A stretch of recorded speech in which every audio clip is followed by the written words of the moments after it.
If we take the Indo's numbers from yesterday, 26,279 people seeking international protection currently within the state. Mhm. Of that number, what amount do you expect to fail in their applications and be deported?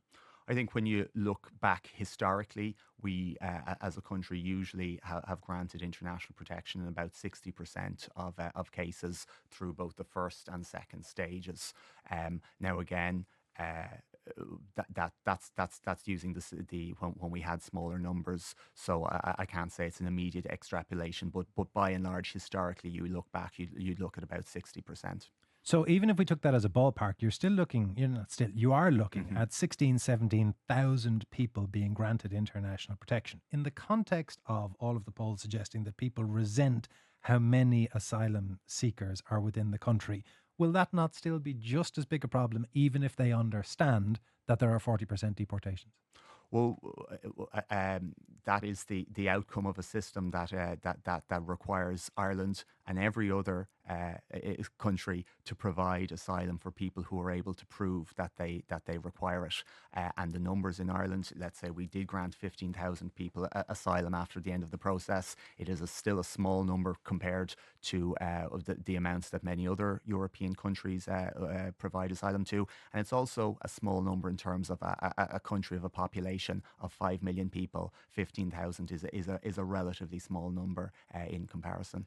It does seem to be creating flashpoints depending on how that number is split up around the country. Most recently, we had in Roscrea, we saw TD Michael Lowry and others raising significant concerns about what he describes and what others describe as the only hotel in the town being given over to asylum seekers. Have you gotten it wrong in Roscrea? Well, we are under very significant pressure to provide accommodation for families and for female applicants right now. As you know, we're not in a position to provide accommodation for all male applicants. That's not a situation that I want, but I've always said we will seek to provide accommodation for female applicants and families because we've seen increase in the number of female and family applicants over the last number of weeks. We're under real pressure there, and that's why the accommodation in Roscrea will be used for families.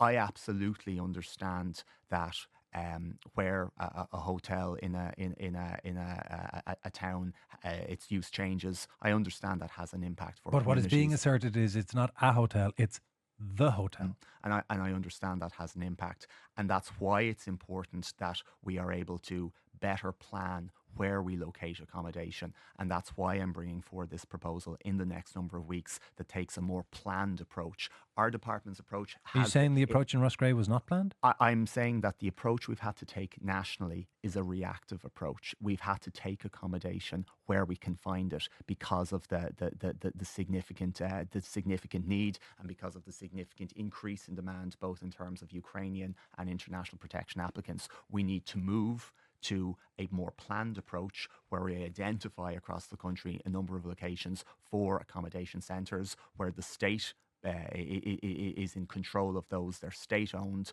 where we have better control over the conditions within them, where we're able, as I say, to plan where they're located, but also it's a state owned asset, so money Which isn't to going some into the extent private makes it sector. sound like those who are raising protests about what is happening in Roscrea are right, that this is not a solution that you would have liked, that it is not a planned out solution, and that it's an ad hoc grab at what's available. I've always been very clear that, we are responding to a humanitarian crisis. And again, in the situation in Roscrea, we are responding to the needs of families to ensure that they will be accommodated. And my department, as long as people continue to seek international accommodation, we will have to do that. But it is also important as a government that we are moving forward in terms of a longer term accommodation solution, a longer term accommodation plan. And in just as much as Minister McEntee is reforming her part of the system to make it a fit for purpose for larger numbers of people, my department is working to reform the accommodation element to make it fit for But purpose in for a an longer number ideal of world, people. you would rather not have taken the only hotel in Roscrea. In an ideal world, I would like to be able to plan where people are being accommodated across the country and do so in a more structured way. But I have an obligation, I have a legal obligation to provide accommodation for people in the international protection process. And that's what I'm seeking to achieve in Roscrea and everywhere around the country where we've opened accommodation. Have you set a dangerous precedent for yourself in respect of what the Mail is referring to as two U-turns? This is plans to house male asylum seekers at properties in Ballinrobe in Mayo and one in Carlow. And they say that on foot of protests, that plan was abandoned. Is that the equivalent of putting up a sign saying, if you shout loud enough, we'll change our policy? It's not, because in both of those locations, the change in policy was solely to do with our need to accommodate families. Up to October of last Protests year, had no impact? no. Up to last year, well, Anton, I've dealt with protests. Our department has dealt with protests all over the country, and we've continued to provide accommodation in those locations. Up to November of last year, we would see a need for about 300 spaces for families per month. That's increased very significantly over the last 2 months. In the first 4 weeks of this year, we've a need of 750 spaces for families. And I've always said that family applicants and female applicants, we will do our best, our absolute best, to ensure that they are accommodated. If we hadn't made those changes in Carlow, in Ballinrobe, we would have seen families left unaccommodated. It was an operational decision, and my department and the officials in my department has to have that flexibility to deal with the needs of the people who are before us on a particular day. So I take it, therefore, a similar U-turn is unlikely in respect of Roscrea. I know you're meeting representatives this week. Yeah, They are going to be told, tough luck, there's no room at the inn, this goes I'll be ahead. engaging, and I'll continue to engage with the elected reps for Tip North.